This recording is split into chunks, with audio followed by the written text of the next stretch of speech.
Alhamdulillahirrabbilalamin. Asyhadu an la ilaha illallah wa asyhadu anna Muhammadar Rasulullah. Allahumma sholli ala Muhammad wa ala ali Muhammad. Yang terhormat Mas Iwan selaku pengelola Majelis Samara, Kajian Samara MPS. Yang terhormat hadirin dari seluruh penjuru Indonesia ya ini ya. Biasanya dari luar Jogja juga banyak. Pertama-tama marilah kita panjatkan puji syukur kehadirat Allah Subhanahu wa taala karena telah memberikan kita kesehatan, keimanan, dan kesempatan sehingga pada malam hari ini kita bisa berkumpul lagi di acara Kajian Samara edisi bersama Mbak Lia Fahmi. Sudah datang hari ini. Terus kepada Mbak Lia Fahminya. Selamat malam Mbak Lia Fahmi, sehat? Selamat malam Mbak Kiti, nggak sehat ya? Sama. Insya Allah sehat ya, sehat fisik, sehat mental, bisa senyum-senyum, dan cantik hari ini demi MPS nih ya. Yang kedua, salawat serta salam kita haturkan kepada junjungan Nabi besar Muhammad SAW. Oke, untuk malam hari ini, untuk acara pada malam hari ini, saya akan bacakan ya susunan acaranya. Yang pertama, pembukaan, kedua sambutan dari Mas Iwan, yang ketiga langsung pada acara inti, yang keempat dialog atau tanya jawab, dan yang kelima adalah penutup. Acara yang pertama langsung saja kita memulai kajian pada malam hari ini dengan basmalah bersama-sama. Bismillahirrahmanirrahim. Yang kedua sambutan dari Kang Iwan. Nah, selaku pengelola MPS, kepada Kang Iwan disilakan. Matur nuwun Mbak Kiti. Assalamualaikum warahmatullahi wabarakatuh. Alhamdulillahirabbil alamin. Yang saya hormati Kang Ridwan Furqoni, Bu Evi, Ketua Pimpinan Wilayah Pemuda Muhammadiyah, Ketua Pimpinan Wilayah Nasihatul Aisyah DIY. Yang saya hormati Mbak Lia Mufrihati atau Mbak Lia Fahmi, MPSI psikolog. Yang kami hormati Mbak Kiti Intarti MA, yang kami hormati jamaah semuanya, kajian Samara, pimpinan wilayah Muhammadiyah Daerah Istimewa Yogyakarta. Tentu yang pertama kita panjatkan puja puji syukur kepada Allah Subhanahu wa taala yang memberikan kita kenikmatan, kesehatan, dan juga kesempatan. Yang kedua, sholawat kita aturkan kepada junjungan kita Nabi besar Muhammad Shallallahu Alaihi Wasallam. Tema pada kajian Samara kali ini adalah bicara berkaitan dengan bagaimana pasangan muda, ya mungkin muda itu maksimal 40 lah. Habis itu kalau 40 ke atas sudah tua. Artinya bagaimana melanggengkan pernikahan di usia, mungkin usia pernikahan awal sampai usia 40-an, yang mungkin kalau dilihat banyak gejolaknya, ya kira-kira gitu ya, banyak permasalahannya, mungkin sampai perceraian dan sebagainya. Saya rasa Mbak Lia sangat ekspert sekali bicara berkaitan dengan ini. Yang kedua, saya juga ingin memperkenalkan Biro Jodoh Samara. Jadinya Samara ini punya dua program. Yang pertama adalah program kajian yang kami laksanakan sebulan 2 kali. Yang kedua adalah Biro Jodoh, yang itu kami membantu baik laki-laki dan perempuan, bukan laki-laki dan laki-laki, apalagi perempuan dengan perempuan, untuk mencari jodohnya. Ini ya berkaitan dengan usaha kami yang memang tidak mudah. Mempertemukan harapan itu sesuatu hal yang tidak mudah, tapi ini bagian dakwah dari Muhammadiyah yang kami usahakan bersama-sama kawan-kawan pemuda Muhammadiyah dan Nasihatul Aisyah di daerah istimewa Yogyakarta. Terakhir juga saya mengucapkan terima kasih kepada semua jamaah yang mengikuti kajian ini. Kami juga ada grup WA, grup Keluarga Sakinah yang kami inisiasi dengan Ki Asad Kusumajaya dari PDM Kota Yogyakarta, yang di situ kami juga bicara berkaitan dengan tema-tema seputar berkaitan dengan perjodohan, berkaitan dengan pernikahan, berkaitan dengan keluarga, juga tema-tema yang lain, khususnya bagaimana membina keluarga menjadi sakinah. Sesuatu hal yang mungkin bahasa sangat sederhana tetapi memang tidak mudah dilaksanakan. Demikian dari kami selaku pengelola kajian Samara. Saya kembalikan ke Mbak Titi Intarti MA. Dari kami cukup sekian. Wassalamualaikum warahmatullahi wabarakatuh. Waalaikumsalam warahmatullahi wabarakatuh. Karena sudah hampir jam 8 ya, kita akan langsung. Sebelumnya saya akan membacakan CV dari pembicara. Tapi ada cerita sedikit ini untuk pengantar. Dulu waktu kita kuliah bareng, itu Mbak Lia itu sangat getol banget mengerjakan skripsi. Di antara kami dia adalah orang yang paling rajin. Nah, ternyata dia itu cepat-cepat pengen menikah gitu, saudara-saudara.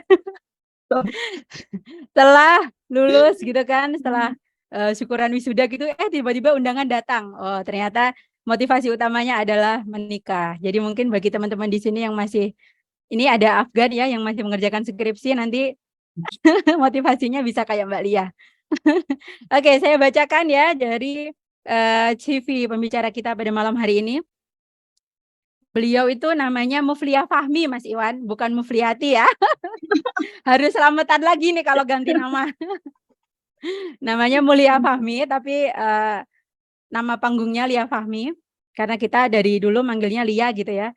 Terus beliau ini sekarang bekerja sebagai psikolog puskesmas ya Mbak Lia, di sebuah puskesmas di Sleman. Tidak mau disebutkan karena takut nanti banyak yang ngefans terus datang. Oke, terus selanjutnya beliau lahir di Sleman, jadi asli Riau tapi lahirnya di Sleman. Saat ayah kuliah di UGM ya Mbak Lia ya? Tugas belajar di UGM. Iya, tugas belajar di UGM. Sekarang juga berdomisili di Kecamatan Melati di Sleman. Selanjutnya bidang minatnya psikologi konseling keluarga dan perkawinan, kemudian kesehatan mental publik. Dulu S1 S2 di UGM. Terus aktivitas lainnya sekarang beliau adalah penulis ya, penulis terus menjadi pembicara di mana-mana. Jadi kalau ada webinar tuh kebanyakan pasti nanti ada Lia gitu. Nah, itu berarti Mbak Lia. Oke, mungkin itu bisa main ke Instagramnya, Facebooknya Lia Fahmi juga, Instagramnya juga Lia Fahmi gitu ya. Mungkin itu dari saya tidak berpanjang-panjang ya, nanti malah saya rasan-rasan di sini sama beliau sambil nostalgia. Oke, kepada Mbak Lia Fahmi dipersilahkan. Oke, terima kasih Mbak Titi. Assalamualaikum warahmatullahi wabarakatuh. Selamat malam teman-teman. Terus terang saya sangat senang ya hadir di forum kajian Samara pada malam hari ini karena dua hal. Pertama, diundang oleh MPS PWM DIY itu membuat saya merasa jadi berguna gitu loh sebagai orang Muhammadiyah gitu. Saya beda ya sama Mbak Kiti. Mbak Kiti kan masuk ke struktur NA gitu ya. Maksudnya aktif lah sebagai pengurus. Saya kan kader lepas. Jadi kalau misalnya diundang-undang gini tuh senang. Oh ternyata aku tuh ada gunanya ya ternyata. Pertama itu. Yang kedua mungkin karena moderatornya Mbak Kiti. Karena ini adalah sahabat saya sejak lama gitu ya.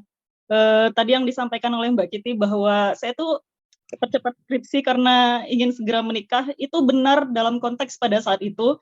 Tapi ketika saya menjadi psikolog, saya kemudian punya pemahaman yang lebih baik tentang pernikahan. Salah satu hal yang saya sesali dalam hidup saya mungkin cepat-cepat menikah mungkin. Itu panjang penjelasannya, tapi mungkin itu bisa ada diskusi tersendiri nanti dengan MPS. Oke, langsung saja masuk ke materi pada malam hari ini. Tadi seperti yang sudah disampaikan oleh Mas Iwan juga, kita akan berbicara tentang, Mas Iwan tuh WA-nya kemarin ngomongnya gini, bahas tentang ini Mbak, fenomena perceraian bagi pasangan muda gitu. Tapi saya tuh nggak enak loh mau nulis di slide-nya itu perceraian pasangan muda atau agak gimana gitu ya. Akhirnya saya ubah judulnya jadi dinamika pernikahan pasangan muda.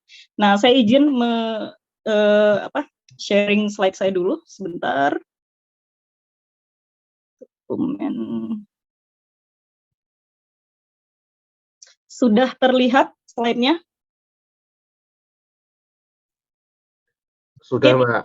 Udah kelihatan belum, Kit? Udah ya? Okay. Sudah. Oke. Jadi ya ini dinamika, judul yang saya bawakan pada malam hari ini adalah dinamika pernikahan pasangan muda. Saya ingin memulai pembicaraan kita pada malam hari ini dengan menunjukkan satu foto salah satu tokoh Muhammadiyah di Jogja gitu ya. Harusnya teman-teman tahu sih harusnya. Ada yang kenal ini? Ada yang kenal nggak? Masa nggak kenal? Kenal, Kenal ya. Siapa ini ya kira-kira ya? Pak Irut. Pak Irut, betul sekali. Saya ingin bercerita dimulai dari cerita zaman saya masih remaja. Jadi orang tua saya tuh kan orang Muhammadiyah gitu ya. Orang tua saya berlangganan majalah Suara Muhammadiyah, tidak berhenti di majalahnya aja, tapi berlangganan banyak banget buku-buku terbitan Suara Muhammadiyah. Yang saya ingat salah satu buku yang ada di rumah saat itu adalah kayak kumpulan ini mungkin yang lebih senior mungkin yang lebih tahu gitu ya. Seingat saya waktu itu di rumah tuh ada buku. Buku itu adalah kumpulan konsultasi, bukan konsultasi sih, tapi kayaknya dulu Pak Irut pernah membuat rubrik atau pernah menjadi pengisi rubrik kayak semacam kolom curhat atau apalah gitu, konsultasi psikologi di Suara Muhammadiyah. Nah, itu kemudian dikumpulkan dikumpulkan jadi sebuah buku gitu. Dan itu kebanyakan kan tentang permasalahan rumah tangga kalau nggak salah. Jadi sepertinya itu adalah dikumpulkan dari semacam konsultasi orang secara teks yang dijawab Pak Irut dan dimuat di Suara Muhammadiyah. Lalu kemudian setelah banyak, lalu dikumpulkan jadi satu buku gitu kalau nggak salah. Nah, saya membaca satu buku itu gitu. Ada satu cerita yang cukup saya ingat pada saat itu. Kasusnya begini. Ya agak bukan lucu sih, kalau diingat-ingat sekarang lucu gitu. Kayak begini, ada seorang ibu yang curhat pada saat itu adalah seorang ibu usia 30-an yang dia ceritakan pada saat itu adalah pasangannya atau suaminya menyukai perempuan lain gitu, menyukai perempuan lain, dan mereka ini sama-sama kader Muhammadiyah dan yang disukai itu juga kader Muhammadiyah juga. Jadi mereka bekerja di salah satu SMP Muhammadiyah, tapi kan kota disamarkan gitu ya. Jadi si laki-laki ini, si suami ini bekerja menjadi guru di SMP Muhammadiyah, lalu kemudian tertarik atau bukan berelasi, nggak sampai berelasi, tapi mengakui bahwa dia tertarik dengan rekan kerjanya yang sama-sama mengajar di SMP Muhammadiyah tersebut. Fakta itu suaminya menyukai pihak lain gitu ya dari satu tempat kerja itu. Fakta itu sangat menyakitkan bagi istri yang juga sebenarnya mengenal perempuan itu karena sesama kader Muhammadiyah gitu ya. Ada perasaan terluka karena itu. Tapi di situ juga dicantumkan bahwa suaminya itu bertekad untuk menyadari bahwa perasaan suka itu tidak pada tempatnya, terus kemudian bertekad untuk tidak melanjutkan perasaan itu. Pun demikian, perasaan ini bukan perasaan yang bertepuk sebelah tangan, artinya si perempuan yang disukai itu juga menaruh perasaan yang sama pada si laki-laki gitu. Itu saya ingat banget ceritanya. Waktu itu kerasa seru gitu. Kok bisa ya? Pikiran pertama saya waktu itu yang muncul adalah kok bisa ya orang Muhammadiyah menyukai pasangan orang lain di luar pasangannya gitu kan, karena kan pada saat itu saya juga cenderung sangat normatif ya, sampai saat ini kan sebenarnya di mata saya juga Muhammadiyah tuh normatif gitu ya, dan orang tua saya juga normatif, dan membaca cerita itu tuh kayak wah bisa ternyata kayak gini gitu, bisa ternyata kejadian seperti ini gitu ya. Nah, Pak Irut membahas permasalahan itulah pada saat itu gitu ya.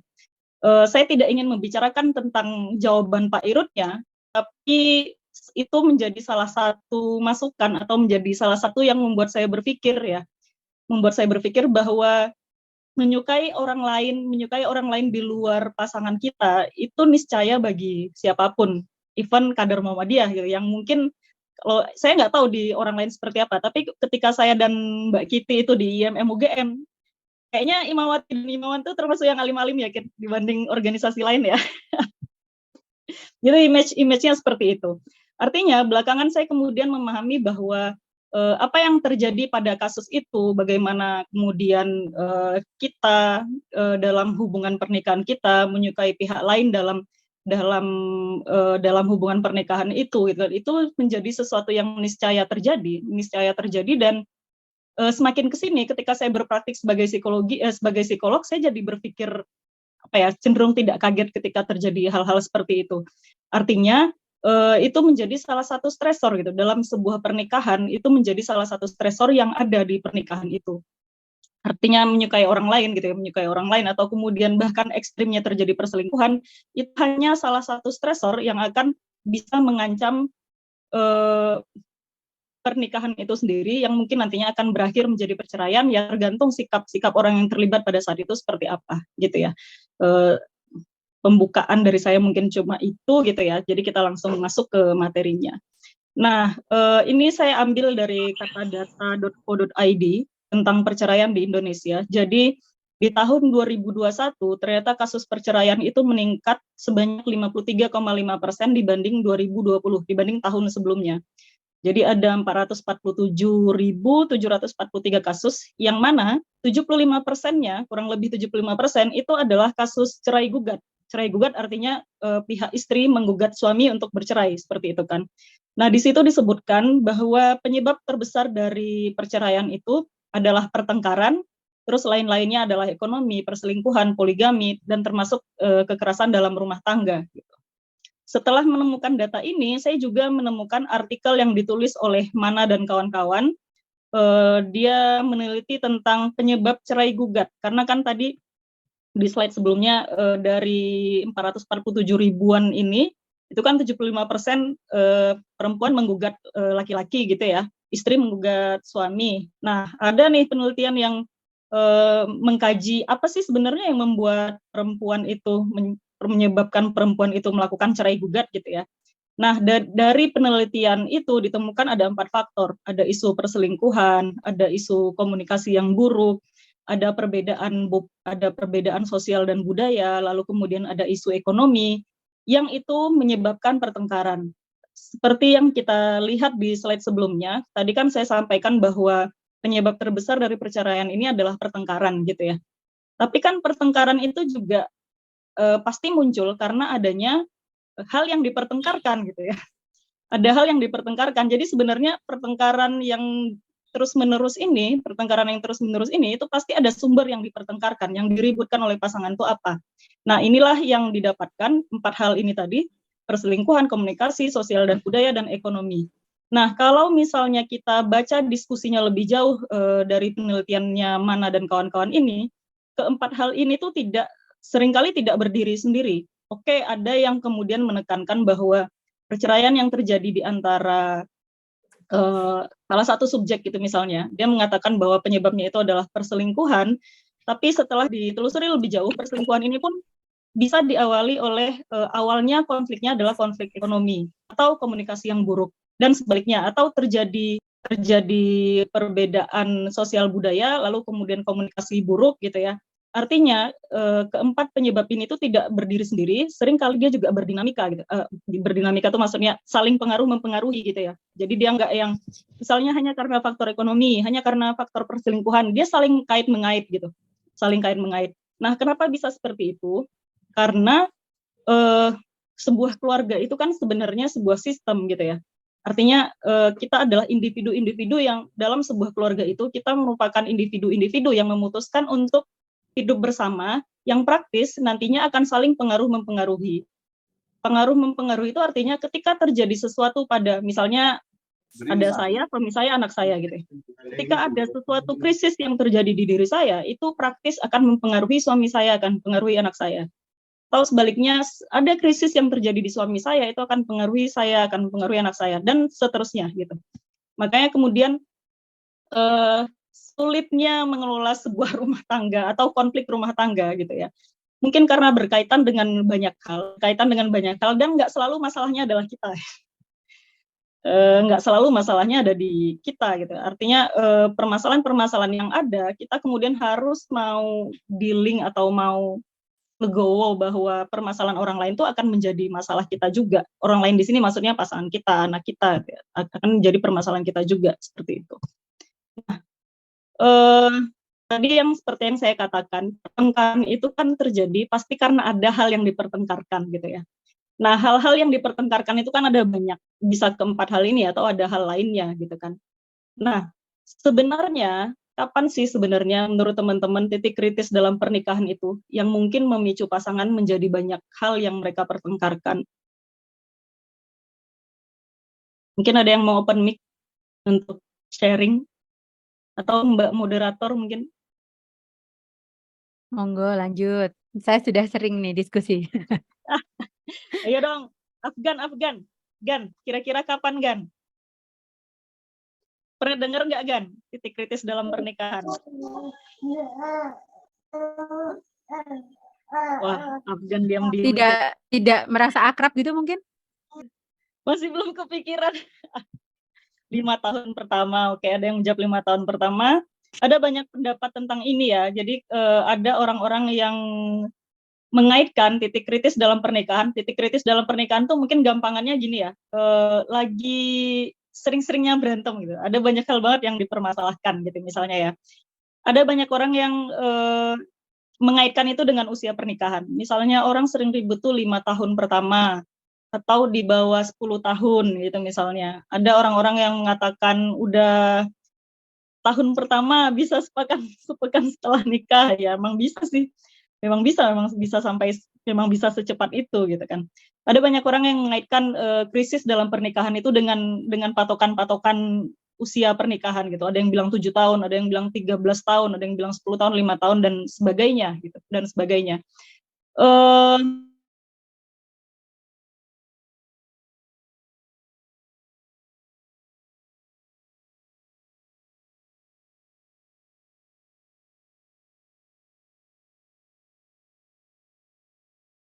Udah lewat lah. Tapi kan dikatakan seperti itu, maksudnya udah 10 tahun ke atas tuh sudah nggak mungkin lagi bercerai kan, ya nggak begitu juga. Faktanya adalah kita juga banyak menemukan orang-orang yang kemudian bercerai di usia pernikahan 20-an tahun gitu misalnya. Atau yang cukup mengejutkan dalam beberapa waktu terakhir ini, nggak baru-baru aja sih, maksudnya tahun lalu gitu ya, antara Bill Gates dengan istrinya gitu ya. Antara Bill Gates dengan istrinya yang sudah bersama mungkin 30-an tahun gitu kan, pada akhirnya kemudian bercerai juga. Dan ada juga orang yang bercerai baru beberapa bulan menikah, atau kemudian 5 tahun menikah, 10 tahun menikah, dan sebagainya.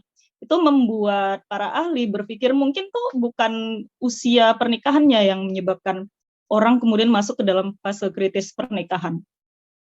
Karena kan perceraian kan pasti dimulai dari fase kritis dulu kan, nggak mungkin orang tuh tiba-tiba bercerai gitu, tiba-tiba aku udah nggak suka sama kamu nih, udah nggak cinta lagi nih, udah deh kita nggak ini aja gitu, kita udahan aja, kan nggak begitu. Pasti ada hal yang terjadi sebelum itu. Nah, apa, kapan, dan di mana gitu fase-fase kritis ini terjadi? Ayo kita lanjut ke slide berikutnya. Nah, banyak orang tadi yang seperti saya sampaikan di awal, banyak orang yang kemudian mengaitkan fase kritis pernikahan itu dengan usia-usia tertentu, angka-angka gitu ya, entah 3, entah 7, 5, 10, dan sebagainya. Tapi ternyata ranjau pernikahan itu ternyata ada dari awal sampai akhir.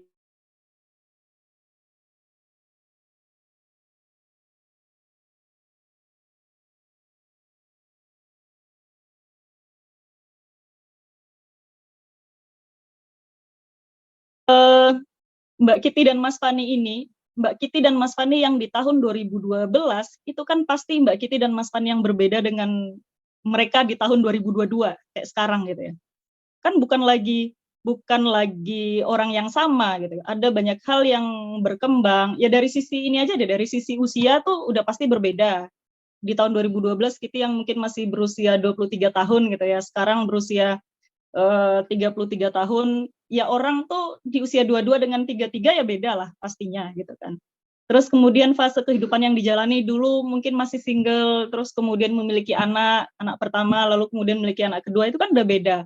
Anak sekolah udah beda. Jadi sebenarnya titik kritis pernikahan tuh selalu ada di fase-fase perubahan itu. Di setiap perubahan yang terjadi dalam keluarga itu sebenarnya ada potensi kritisnya kalau itu terjadi, kalau itu tidak ditangani dengan baik. Kembali seperti di awal yang saya sampaikan, bahwa keluarga itu adalah sebuah sistem, kenapa kemudian perubahan-perubahan itu kemudian bisa berpotensi menjadi titik kritis dalam sebuah pernikahan? Ya karena sedikit saja perubahan, entah terjadi pada siapapun atau dalam satu keluarga itu tuh menyebabkan guncangan atau turbulence gitu, menyebabkan turbulence juga di pihak yang lain gitu misalnya. Kayak saya masih ingat, Kit, kamu jadi contoh nggak apa ya Kit ya? Apa ini? Jadi contoh nggak apa ya? Misal nih, Kan Iya, iya. misalnya kamu ingat ya dulu ya, kamu punya anak pertama gitu kan. Terus Iya, iya. ketika di sekitar tahun 2015 ternyata ada anak kedua yang itu tidak Iya. terprediksi gitu kan, Terencana. yang tidak terencana, lalu kemudian lahir anak kedua, itu kan bukan sesuatu yang mudah untuk dijalani gitu. Itu bukan sesuatu yang simpel gitu ya. Kalau misalnya waktu saya belum belajar psikologi itu melihat misalnya nih ada yang tiba-tiba apa ya kayak kebablasan hamil gitu misalnya kan, oh ya udah sih hamil, ya udah hamil aja nanti anaknya lahir. Tapi kan ketika kita sudah dewasa dan menjalani kehidupan dewasa itu sendiri, kita kan tahu itu bukan perkara yang mudah gitu. Bukan perkara yang mudah dan sangat umum muncul perasaan misalnya ya ketika bagi ibu-ibu yang mengalami KTD atau kehamilan tidak direncanakan itu sangat lazim ditemui perasaan marah gitu misalnya, marah pada pasangannya, marah pada keadaan dan lain karena ketidaksiapan. Itu kan kalau nggak hati-hati, kalau tidak terkelola dengan baik, itu kan bisa mengancam pernikahan itu. Teman-teman mungkin bisa menonton video YouTube-nya ini Hanung dan istrinya tuh istrinya Hanung siapa namanya? Zaskia ya. Zaskia Ada Meka. ya betul. Zaskia Meka dan Hanung itu pernah bikin video tentang anak terakhirnya. Anak terakhirnya Zaskia itu kan juga tidak direncanakan sebenarnya.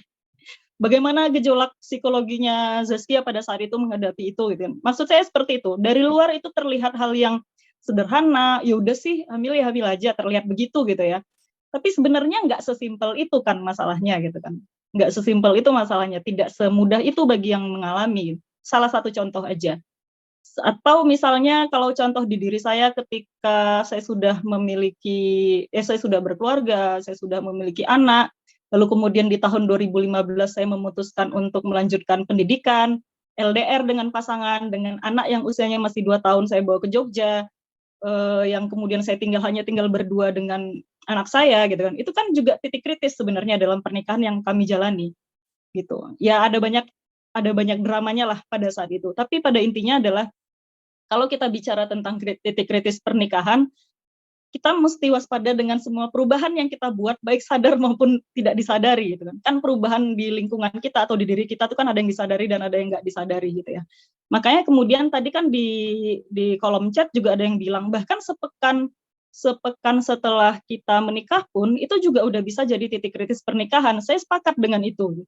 Karena kan hidup single dengan hidup berdua itu kan membutuhkan fase adaptasi ya. Maksudnya itu juga fase yang berbeda gitu ketika kita menjalani kehidupan sebagai single lalu kemudian kita menikah gitu ya.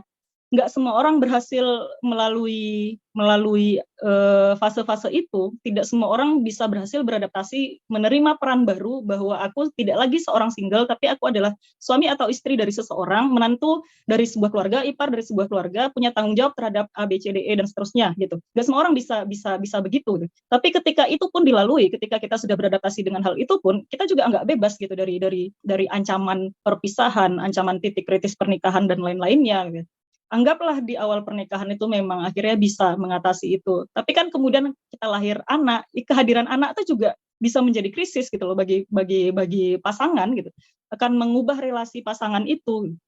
Lalu itu bisa dilalui terus anak sekolah gitu atau bahkan sampai tua ketika kita semua anak tuh mentas. Semua anak tuh sudah lulus kuliah, menikah dan tinggal di kota yang berbeda, lalu kita tuh tinggal berdua dengan pasangan kita. Itu juga punya adaptasinya sendiri gitu.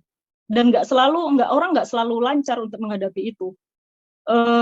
Kita yang mungkin orang tua gitu ya, yang mungkin terbiasa nih dengan kehebohan menyiapkan keluarga, nyiapin sarapan untuk anak, ngurus anak dan segala macamnya gitu kan. Ketika anak-anaknya sudah meninggalkan rumah, kan bisa jadi muncul perasaan kesepian, terus kemudian dengan suami itu atau dengan pasangan jadi lebih mudah berantemnya, karena kan dulu mungkin jaim di depan anak-anak, jangan sampailah kita berantem di depan anak, misalnya gitu. Ketika nggak ada anak-anak, ya keluar semua, misalnya itu kan bisa terjadi. Jadi itu yang bukan diwaspadai sih, diwaspadai iya, tapi yang lebih penting lagi adalah disadari bahwa titik kritis pernikahan tuh sepanjang pernikahan kita, terutama ketika terjadi perubahan-perubahan, gitu. Nah, tadi kita bicara tentang fase-fase kritis atau hal-hal yang mungkin bisa menjadi ancaman di dalam pernikahan kita, gitu. Mungkin bisa menjadi ancaman dalam pernikahan kita. Nah, terus apa nih yang kira-kira bisa menjadi faktor protektif atau menjadi pelindung supaya kemudian kondisi krisis yang terjadi itu tidak menyebabkan tidak berlarut-larut atau bahkan sampai ekstrimnya menyebabkan perceraian gitu misalnya. Ada seorang peneliti keluarga atau ilmuwan yang meneliti tentang keluarga yang tangguh gitu ya. Namanya John Dufresne. Dia meneliti tema ini dari sejak tahun 1975 di 30 negara yang ada di dunia, yang akhirnya membuat dia sampai pada kesimpulan keluarga tangguh itu, ciri-ciri keluarga yang kuat itu adalah pertama, keluarga yang orang-orang di dalamnya itu apresiatif dan afektif. Apresiatif dan afektif itu artinya gini. Pertama, mereka tidak sungkan untuk memberikan apresiasi kepada pasangan, pada anak atau orang-orang yang ada dalam rumah tangga itu gitu ya. Terus kemudian ada kasih sayang gitu. Afeksi ini kan ya perasaan kita, emosi kita, bagaimana kita memberikan berkasih sayang dengan keluarga. Kayak misalnya anak lah. Anak tuh kan misalnya kayak senang dipeluk-peluk, senang ditanyain tadi di sekolah gimana, atau dengan suami gelendor-gelendor, itu kan bagian dari afeksi sebenarnya. Nah, apakah semua keluarga begitu? Kan enggak. Ada juga keluarga-keluarga yang gagap, keluarga-keluarga yang gagap untuk menunjukkan afeksi gitu. Atau saya pribadi, saya mengakui bahwa saya bukan orang yang apresiatif. Titi mungkin sangat tahu, saya mungkin nyaris tidak pernah memuji orang lain gitu ya, atau sangat gengsi itu untuk memuji orang lain, termasuk ke keluarga sendiri. Enggak. Kalau ke anak saya apresiatif, tapi ke suami enggak gitu. Gitu.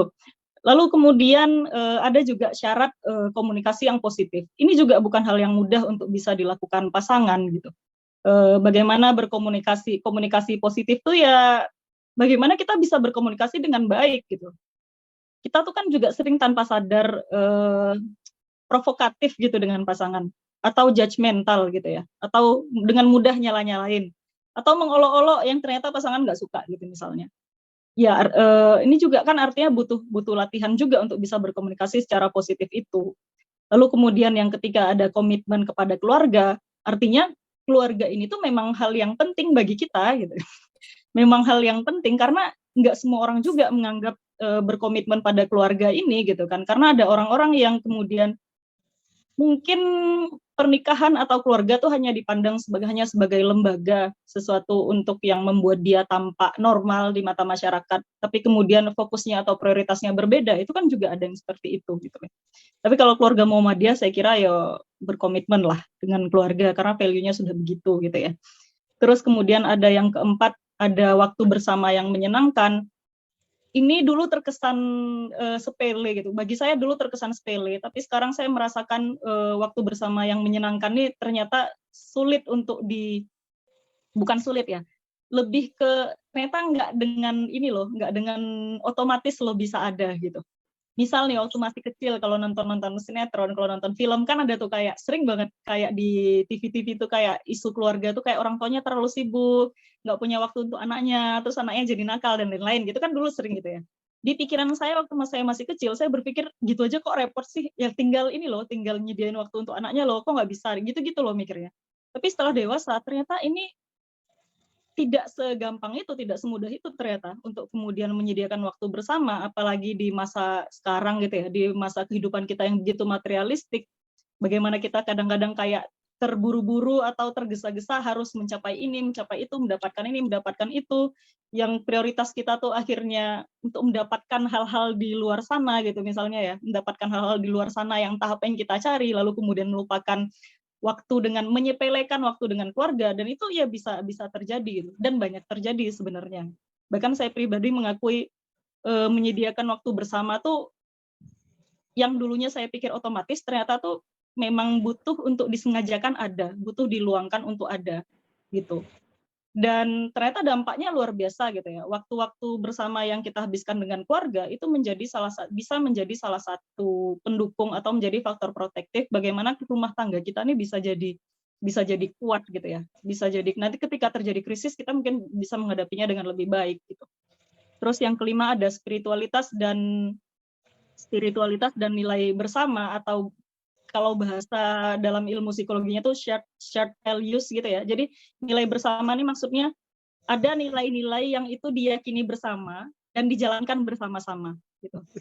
Contohnya kayak misalnya kedisiplinan, kesetiaan gitu ya, kejujuran gitu kan. kan masing-masing keluarga pasti begitu. Masing-masing keluarga tuh pasti memiliki shared values gitu. Jadi kayak ada hal-hal yang bagi mereka tuh mereka perjuangkan bersama. Kayak misalnya ada keluarga yang menganggap pendidikan itu penting gitu kan. Dan mereka tuh berjuang bersama tuh untuk mendapatkan pendidikan yang baik bagi diri mereka ataupun bagi anak mereka gitu ya. Misalnya seperti itu. Jadi kalau misalnya dalam sebuah keluarga itu nggak ada nilai bersamanya, jadinya agak sulit. Visinya tuh bisa jadi akan berbeda. Dan bisa jadi justru juga menimbulkan pertengkaran itu tadi gitu. Soal shared values ini saya pikir Mbak Kiti itu juga jadi salah satu contoh yang saya kira salah satu contoh yang konkret gitu. Bagaimana sebuah keluarga itu memiliki shared values gitu. Saya itu kan pernah diminta Mbak Kiti untuk ngisi ulang tahunnya iFrame yang di zaman pandemi. Saya lupa tuh tahun berapa, 2020 atau 2021 gitu ya. 2020. Tapi itu ulang tahun iFrame atau Iya, bukunya ya? ulang tahun iFrame sekalian bedah buku ya. Sekalian bedah buku gitu kan. Yang membuat saya kan mengamati pasangan ini kan dari sejak mereka belum jadi gitu. Ini agak jadi rasan-rasan nih. Saya kan mengamati mereka ini kan dari sejak hanya kenal sebagai teman, terus kemudian dekat, terus kemudian menikah dan seterusnya sampai saat ini gitu ya. Yang saya sadari akhirnya karena saya mengenal mereka dari sejak lama, bahkan bukan rahasia umum ya, bahkan teman-teman di IMM UGM di sekitar tahun 2008 sampai 2010 itu sangat-sangat tahu bagaimana Kiti dan pasangannya ini adalah dua orang yang sangat berbeda, yang sebenarnya itu juga menimbulkan pesimisme di sebagian orang. Kita nanya ini beneran nih bisa nih, ini beneran jadi nih, yang satu gini loh, yang satu gitu loh. Ada suara-suara itu pada saat itu gitu ya. Tapi kan mereka membuktikan bahwa survive di tahun ke-11, tahun ke-10, tahun ke-11 pernikahan gitu ya. Yang saya pelajari akhirnya adalah bahwa ada nilai bersama yang diusung di sana. Saya lupa ya apa kata-katanya, tapi intinya kan gini ya, yang saya lihat dari Kiti dan Mas Fani itu kan bagaimana mereka tidak hanya menjalani hidup ini atau menjalani rumah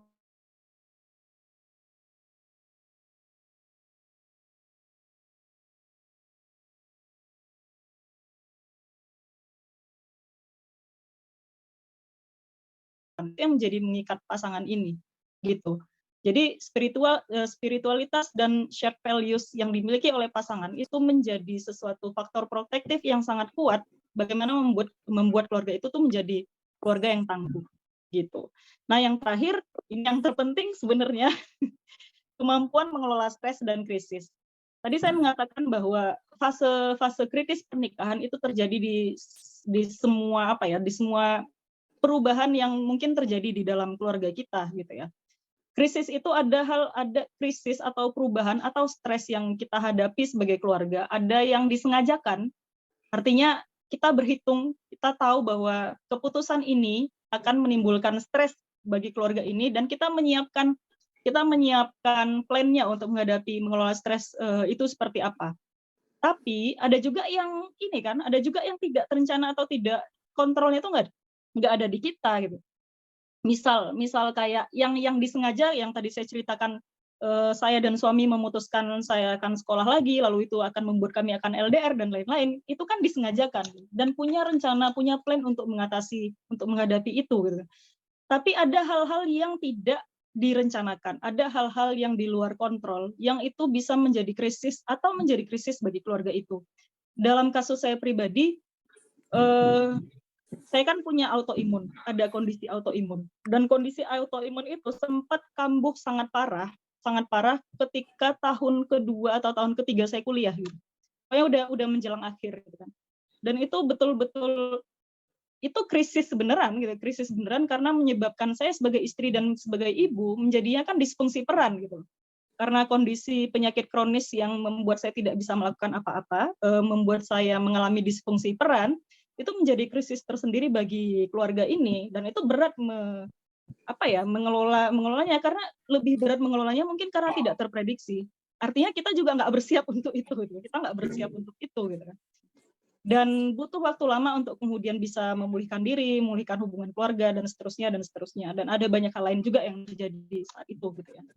Nah, jadi kalau misalnya kita bicara apa sih kira-kira yang bisa menjadi faktor protektif untuk kita tidak mencegah kondisi memburuk atau membuat kita tidak sampai jauh sampai perceraian gitu misalnya. Ya saya kira ke-6 hal ini terlihat sederhana, tapi lagi-lagi tadi seperti yang dikatakan oleh Mas Iwan gitu, Mas Iwan katakan ya keluarga yang sakinah mawaddah warahmah tuh dikatakan terasa simpel gitu, tapi untuk menuju ke sana tuh kan ya berat juga, susah juga gitu kan. Ya saya kira ke-6 hal ini juga begitu. Kita membutuhkan latihan-latihan untuk bisa menjalankan itu. Atau mungkin kita berproses aja. Mungkin kita punya beberapa dari ke-6 ini,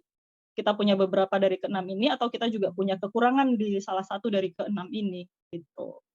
Nah, yang terakhir soal mengelola stres dan krisis gitu ya. Terus terang bagi saya saat ini, kemarin saya live IG dengan lembaga psikologi di tempat saya bekerja, tapi bukan puskesmas gitu ya. Ada salah satu pertanyaan yang disampaikan oleh hostnya menanyakan seperti ini. Ada nggak sih masukan atau saran dari Mbak Lia gitu, bagaimana supaya keluarga itu tuh pasangan gitu ya, relasi kita tuh aman gitu, atau relasi kita tuh baiklah ke depannya gitu.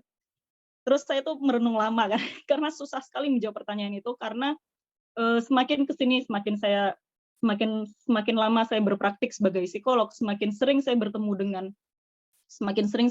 dengan kasus-kasus konflik-konflik keluarga gitu ya. Terus terang saya jadi merasa bahwa pernikahan tuh seperti misteri gitu. Sangat sulit untuk mungkin kita mengusahakan A, B, C, D dan seterusnya untuk bagaimana rumah tangga ini bisa baik, bagaimana kita dan pasangan tuh jadi sosok yang ideal dan sebagainya gitu ya. Tapi tetap aja ada hal-hal yang tidak terprediksi, dan karena saya sebagai psikolog sering banget mendengar cerita rumah tangga, jadi ada hal-hal yang kadang-kadang tuh bisa saya maklumi gitu. Misalnya ketika keputusan bercerai diambil gitu, atau kemudian ketika terjadi suatu peristiwa gitu ya. Itu tuh jadi kayak kalau tahu ceritanya beneran tuh kayak jadi paham, kayak ya udah, bukan ya udah sih, tapi lebih kayak aku tuh bisa ngerti loh ini nih berat, ini kenapa ini bisa terjadi dan ini seberapa berat ini, yang akhirnya kayak menimbulkan di saya sendiri tuh kayak menimbulkan ada pemaafan atau pemakluman ketika orang tuh mengambil keputusan untuk bercerai gitu misalnya. Gitu. Karena memang ya gimana ya kalau bicara kita kan value-nya adalah dalam agama gitu misalnya. Perceraian ini kan hal yang tidak disukai oleh Allah gitu ya, tapi diperbolehkan gitu. Pengalaman praktik akhirnya membuat saya kepikiran bahwa kenapa sih dibenci tapi kemudian dibolehkan gitu. Dibenci tapi boleh gitu kan. Dibenci tapi boleh. Saya jadi berpikir begini, karena memang kalau kita bicara emosi itu memang betul-betul kita emang bisa melakukan hal yang nggak rasional gitu. Karena emosi, kadang-kadang tuh ada motivasi-motivasi di mana perceraian itu diambil atau diputuskan dengan motivasi aku tuh pengen nyakitin kamu gitu. Itu tuh ada gitu kan. Yang seperti itu tuh ada gitu. Intinya bagaimana perceraian itu mungkin dengan mudah diambil dengan motivasi yang kayaknya nggak tepat dan tidak dengan terlalu panjang memikirkan konsekuensinya gitu ya. Mungkin kenapa pernikahan itu jadi sesuatu yang tidak disukai atau sesuatu yang dibenci oleh Allah, ya dalam konteks yang itu, dalam konteks ketika perceraian, ketika terjadi krisis gitu ya. Perceraian itu diputuskan dengan cara yang tidak, cara pengambilan keputusannya tuh nggak oke gitu, atau terlalu ceroboh gitu misalnya seperti itu. Tapi kenapa kemudian juga ada peluang untuk itu dibolehkan gitu ya? Karena kan memang nggak semua keluarga tuh memiliki ke-6 hal ini gitu. Mungkin ada keluarga yang ada salah satu atau semuanya tuh tidak apresiatif, tidak afektif, tidak berkomunikasi secara positif, mungkin cenderung mengolok-olok atau memprovokasi pasangan, tidak memiliki komitmen gitu ya, berselingkuh gitu dan sebagainya gitu. Atau kemudian ya tanpa ada yang bisa disalahkan karena memang krisis yang dialami oleh keluarga itu luar biasa berat yang membuat mereka tidak mampu bertahan gitu misalnya ya, yang membuat mereka mungkin nggak ada support juga, karena kita nggak bisa juga ya nyalahin Krisis ini kan kita nggak pernah tahu kapan terjadinya dan seperti apa terjadinya gitu ya. Dan kita nggak pernah tahu respon kita terhadap krisis itu akan bagaimana. Dan respon pasangan kita terhadap krisis dalam rumah tangga itu akan bagaimana, kita kan nggak pernah tahu gitu. Jadi tidak bisa kita menjudge, mereka bercerai itu karena apa gitu. Misalnya lemah banget sih, kok nggak kuat sih sebagai keluarga. Nggak bisa dikatakan begitu karena kita nggak pernah tahu juga kan apa yang mereka hadapi dan apa yang mereka rasakan gitu ya. Apa yang dihadapi dan mereka rasakan. Jadi sulit untuk seperti itu gitu kan. Atau mungkin yang tadi saya sampaikan perselingkuhan gitu ya. Ya bolehnya mungkin di situ gitu. Bolehnya tuh mungkin di situ bagaimana kemudian kalau dilanjutkan pernikahan tuh bisa jadi nggak baik. Bisa jadi pilihan yang lebih baik tuh mungkin justru memang bercerai itu. Makanya kemudian saya berpikir, saya sampai di titik yang terus terang saya sampai di titik yang berpikir, saya tidak pro dengan ide tentang apapun yang terjadi, aku akan mempertahankan pernikahan gitu. Saya tidak lagi di cara pandang itu sudah tidak begitu, tapi bergeser menjadi tidak ada istilah mempertahankan pernikahan, yang ada adalah mempertahankan prinsip dan nilai gitu. Jadi yang dipertahankan tuh prinsip dan nilai kita, apa sih prinsip dan nilai yang diusung dalam keluarga ini gitu. Dan ketika itu tidak sesuai atau enggak ini lagi, ya ngapain sih harus dipaksakan. Seperti misalnya kasus yang baru saya tangani, ini hari apa sih? Hari Selasa gitu ya, hari Selasa kemarin. Ada seorang ibu muda yang datang ke puskesmas menceritakan keluhannya adalah pasangannya berselingkuh. Setelah di asesmen lebih jauh, perselingkuhan tuh bukan yang kayak tadi konteks yang saya cerita tentang ini ya, yang curhat sama Pak Irut itu, yang suka sama rekan kerja, tapi kemudian bermaksud untuk membatasi itu, mau kembali pada keluarga. Enggak begitu, ini perselingkuhan yang serial gitu, dan sudah terjadi dari sejak beberapa bulan mereka menikah, sampai saat ini, di mana mereka udah menikah selama 5 atau 6 tahun gitu. Kalau memang bagi si ibu itu perselingkuhan adalah hal yang tidak bisa diterima gitu ya, artinya dia nggak toleran sama sekali dengan itu, dan itu membuat dia tidak bahagia atau justru menyakiti dia, kenapa gitu? Kenapa kok pernikahan tuh harus diteruskan gitu kan? Kecuali kalau memang mereka bersepakat untuk open relationship, di mana hubungan pernikahan itu mereka juga terbuka untuk berhubungan dengan orang lain, dan itu konsensual atau disepakati oleh semuanya, ya itu oke. Artinya kan secara value bagi keluarga itu nggak ada masalah gitu kan. Tapi ketika secara nilai ada satu pihak yang tidak sepakat dengan itu, yang itu terus-menerus dihianati atau terus-menerus dilanggar oleh satu pihak lainnya, ya kenapa pernikahan itu harus dipertahankan? Ketika memang nggak cocok lagi secara prinsip dan nilainya. Makanya saya pikir hal-hal kata-kata kayak pernikahan tuh harus dipertahankan, saya setuju selama memang secara konteks memang masih bisa untuk dipertahankan. Artinya perbedaan pendapat gitu ya, bukan perbedaan nilai dan prinsip lagi gitu kan. Tapi ketika yang berbeda adalah artinya kita punya batasan gitu, apa yang boleh dan apa yang tidak boleh terjadi dalam pernikahan itu. Ketika yang terjadi adalah di luar batasan kita, hal yang memang nggak bisa kita toleransi, ya saya justru bukan mendorong sih lebih tepatnya ya, bagi saya nggak apa-apa kalau orang itu bercerai. Kalau memang itu yang terjadi. Nah, ini kemudian sejalan juga dengan apa yang dikatakan oleh John Dufresne, karena nggak semua orang beruntung memiliki nilai-nilai ini dalam rumah tangganya. Beberapa mungkin justru pernikahan tuh jadi seperti neraka dan justru nggak baik bagi perkembangan mereka. Terus John Dufresne itu mengatakan bahwa saya tidak anti dengan perceraian, tapi saya anti dengan pernikahan yang tidak bahagia.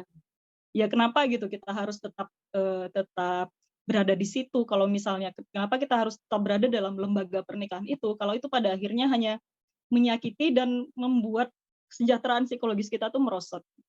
Seperti itu. Jadi apa ya? Mungkin nanti akan ada banyak diskusi gitu ya tentang hal ini.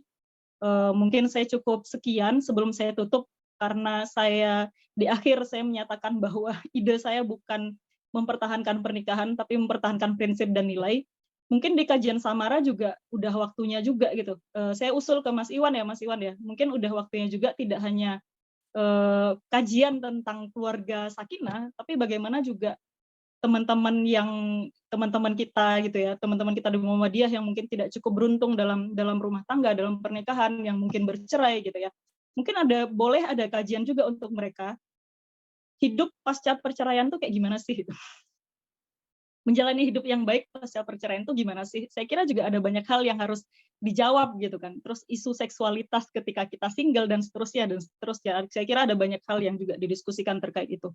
Saya kira itu, mohon maaf jika ada kekurangan. Assalamualaikum warahmatullahi wabarakatuh. Waalaikumsalam warahmatullahi wabarakatuh. Ya, saya dikuliti ya malam ini. Dikuliti. Oke, ini sudah ada pertanyaan ternyata. Panjang banget ini, bisa saya langsung bacakan? Waduh, banyak ya. Ini baru satu. Oke, nanti langsung dijawab atau mau dikumpulkan dulu pertanyaannya? Langsung Oh iya, jawab dulu aja nggak apa. langsung dijawab ya. Bagi saudara-saudara kajian Samara pada malam hari ini, nanti bisa bertanya ya lewat meeting chat atau raise hand nanti ya. Kalau bisa langsung pengen masuk, langsung mau ngobrol sama pemateri kita pada malam hari ini. Oke, yang pertama dari Mbak Vida Roini ya. Di sini saya mau bertanya, banyak yang mengatakan bahwa anak yang menjadi korban perceraian tidak akan pernah sehat secara mental. Sebaik-baik apapun perceraian akan menjadi luka batin bagi anak. Sehingga ada pasangan yang mempertahankan pernikahan demi anak, meskipun dalam pernikahan tersebut kurang sehat. Misal sering bertengkar hingga menjadi KDRT. Nah, bagaimana pendapat Mbak Lia terhadap statement terhadap anak korban perceraian tersebut? Nah, monggo. Oke, terima kasih pertanyaannya. Ini menarik sekali ya pertanyaannya ya. Saya jadi ingat membaca pertanyaan itu, saya jadi ingat ketika saya skripsi di tahun 2011, ada teman yang barengan skripsi pada saat itu, penelitiannya itu tentang ini. Penelitiannya itu tentang apakah anak-anak yang orang tuanya bercerai itu kemudian akan selalu menjadi, ya itu tadi lah, nggak sehat secara mental atau menjadi anak yang nakal dan seterusnya dan seterusnya. Nah, hasil penelitian teman ini tuh menunjukkan hal yang berbeda sebenarnya, di mana bukan perceraian atau pernikahan itu yang membuat anak itu menjadi baik atau enggak baiknya. Dia menjadi baik atau dia jadi enggak baik itu bukan perceraian atau pernikahannya, tapi bagaimana menjalani keduanya. Bagaimana menjalani keduanya itu artinya gini, ketika pernikahan ini kondusif, baik gitu ya, menjadi tempat bertumbuh yang nyaman bagi anak, otomatis pernikahan itu tuh akan bisa menjadi apa ya, menstimulasi anak ini bertumbuh dengan baik gitu kan. Ketika itu kan syarat dan ketentuan berlaku gitu, ketika pernikahan ini memang baik. Tapi ketika yang terjadi adalah disfungsi keluarga, atau kemudian orang yang bertahan dalam pernikahan dengan alasan demi anak gitu misalnya, tapi yang terjadi di dalam itu adalah pertengkaran tadi yang seperti Ibu sampaikan ya, pertengkaran, KDRT dan seterusnya gitu kan. Terus menerus terjadi dalam pernikahan itu, bahkan anak ini mungkin dibawa-bawa. Ada banyak orang tua yang bertengkar yang melibatkan anaknya. Bapakmu tuh loh kayak gini, ibumu tuh loh gini. Atau ketika bertengkar dengan pasangannya, anaknya yang jadi tempat apa ya, dijadikan tempat pendengarnya atau tong sampahnya gitu ibaratnya gitu. Itu sangat-sangat menyiksa, sangat-sangat berat bagi anak gitu. Teman saya mengalami depresi karena itu. Salah satu teman saya tuh berada dalam situasi itu, di mana kemudian menjadi nanti ibunya nelpon dia, ayahnya nelpon dia, mengadukan, ya saling menjelekkan satu sama lain gitu kan. Itu mengalami tekanan mental yang sangat berat, padahal orang tua masih bersama pada saat itu.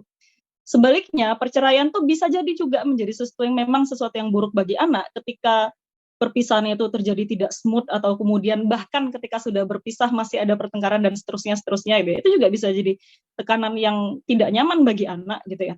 Tidak nyaman bagi anak, tapi juga bisa ketika memang yang baik itu adalah akhirnya yaudahlah diakhiri aja, dan itu jadi berhenti, tekanan itu jadi berhenti bagi anak. Artinya kan ketika misalnya udah bercerai nih, berhentilah orang tuanya bertengkar gitu kan. Itu kan juga suasana yang kondusif bagi anak itu. Tapi saya nggak bisa pastikan pasti akan begitu atau apa, karena akan ada banyak variabelnya. Karena penelitian lain juga menyebutkan bahwa perceraian orang tua itu selalu menimbulkan rasa bersalah di anak. Tapi apakah rasa bersalah ini akan membuat dia mengalami gangguan mental atau jadi bodoh, jadi apa gitu-gitu, itu kan beda lagi ceritanya gitu. Ya intinya tergantung saya pikir jawabannya adalah apakah suatu lingkungan itu hal yang akan kondusif bagi anak, ya tergantung bagaimana menjalaninya. Pernikahan bisa jadi sesuatu yang baik, juga bisa jadi sesuatu yang mengancam bagi anak, dan sebaliknya perceraian juga sama. Perceraian mungkin bisa jadi solusi juga bagi perkembangan anak, dan justru juga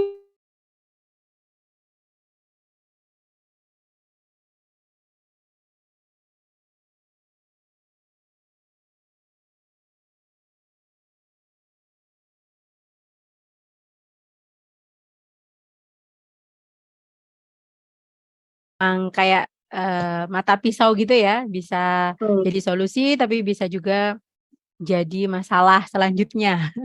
bersih. Oke, terus ini ada Mbak Vida tadi itu juga komentar lagi nih. Apa yang disampaikan Mbak Lia ada sirohnya, ada kisah Asma binti Abu Bakar yang memilih untuk berpisah dengan Zubair bin Awam. Bahkan lelaki yang dijamin surganya pun dilepaskan Asma karena hatinya lelah. Dan dia tidak menikah lagi, dia besarkan anaknya hingga jadi syuhada. Tuh. Terus ini, ada lagi yang tanya nih.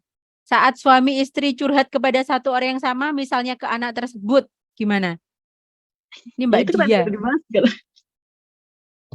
Sikapnya bagaimana nih yang perlu diambil oleh anak sementara keduanya apa ini? Belum ini. Oh, saling menjelekkan. Jadi anak yang jadi tempat curhat. Bukan psikolog tapi anak nih. Padahal sementara keduanya saling menjelekkan nih, ibumu gini, bapakmu gini. Itu Nah, kan anaknya sebenarnya bingung tuh. itu kan dari perspektif orang tua ya. Itu kan Hmm. sebenarnya menunjukkan kegagalan komunikasi di orang tua. Itu kan, ya nggak sih? Oh ya, heeh. Iya kan, kegagalan berkomunikasi di orang tua itu dengan membawa anak itu justru mereka tuh melimpahkan bebannya tuh ke anak, dan itu sangat menyebalkan. Ini kan sebelum puskesmas yang sekarang kan kamu tahu toh, Kit. Aku tuh di puskesmas yang paling dekat Iya. dengan UGM gitu ya, paling Iya, dekat dengan benar-benar. UGM.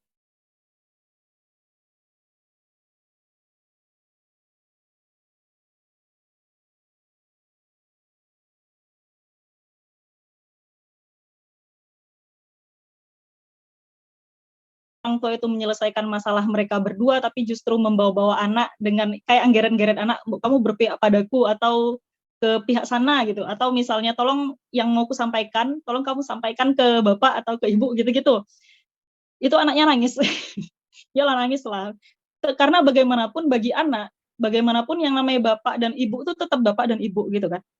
Maksudnya anak tuh selamanya bucin, mau bagaimanapun orang tuanya, anak itu selamanya bucin pada orang tuanya. Gimana perasaan kita? Sekarang gini aja, bagi kita orang tua tuh yang terdekat dengan kita, orang yang ya salah satu tautan hati gitu. Bahkan ketika kita sudah dewasa sekalipun, orang tua tuh jadi salah satu tautan hati selain pasangan dan anak, misalnya seperti itu gitu ya. Coba dibayangkan ketika ada orang lain yang menjelek-jelekkan tautan hati kita. Kayak ibaratnya suamimu nih, Kit, dijelek-jelekin orangnya ngomong kamu, kan kamu marah kan sebenarnya kan.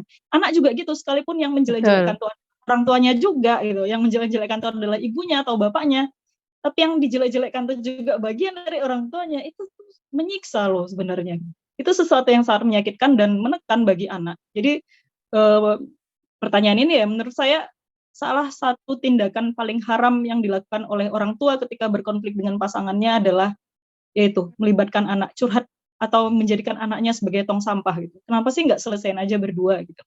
Kenapa harus kemudian bawa terlukanya tuh bawa orang lain gitu?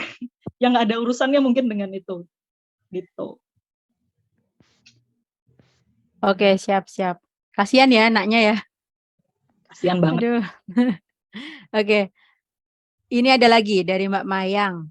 Untuk barusan disampaikan, anak korban perceraian, bagaimana cara mengatasi atau menghadapi kedua orang tua yang saling menyalahkan?